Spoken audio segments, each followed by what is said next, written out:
Can we know that God exists from the evidence of design? Well, I believe that we can, because the details of cell biology and the finely tuned aspects of the universe, they just evidence design. And this great design we see in the universe, it implies that there's a designer of the universe.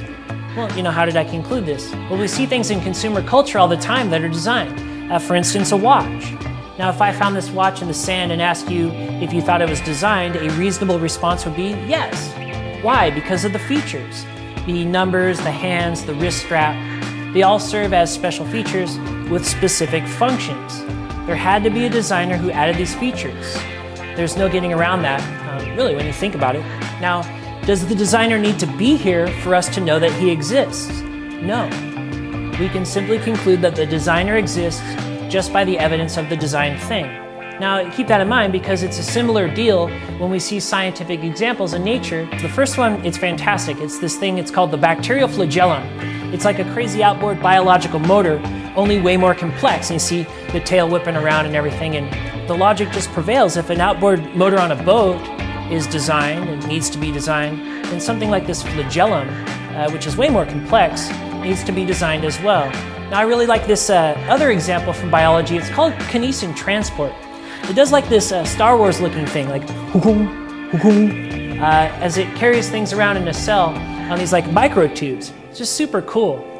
And these examples are way more complex in design than just a watch. Just speaking generally, if you look at the functions of DNA and RNA in the cell and the ribosome and how it manufactures proteins, it's like this beautiful scientific music.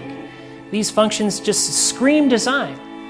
And such radical design implies a designer, just as the watch did earlier. Now, some think that macroevolution is responsible for creating the first living cell, right? Where did the cell come from?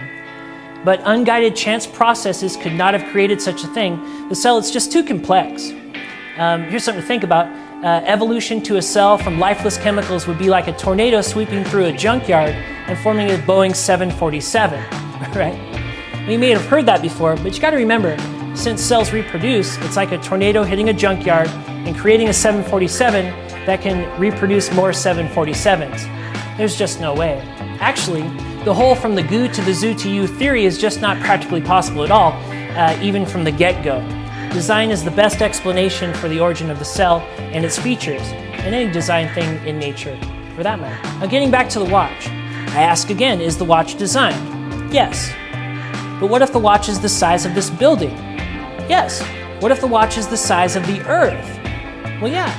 What if the watch is the size of the solar system? Yeah, it still has to be designed. Now, how about if the watch is the size of our Milky Way galaxy? Yes, it has to be designed. Now, the atheist starts to twitch, maybe sweat here a little bit, because he or she knows where the logic is going to the next step. The question is, what if the watch is the size of the universe? The reasonable answer is yes. Now, atheists who say that the universe is not created and skeptics who say it's not designed by God, they deviate from the progression of the logic. If a watch the size of the universe is designed, then the universe itself would have to be designed as well.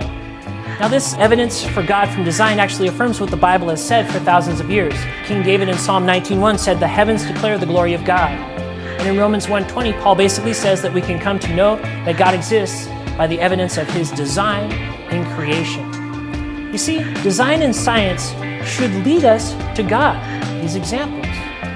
And the Bible should lead us to God, and they don't contradict one another, they go hand in hand.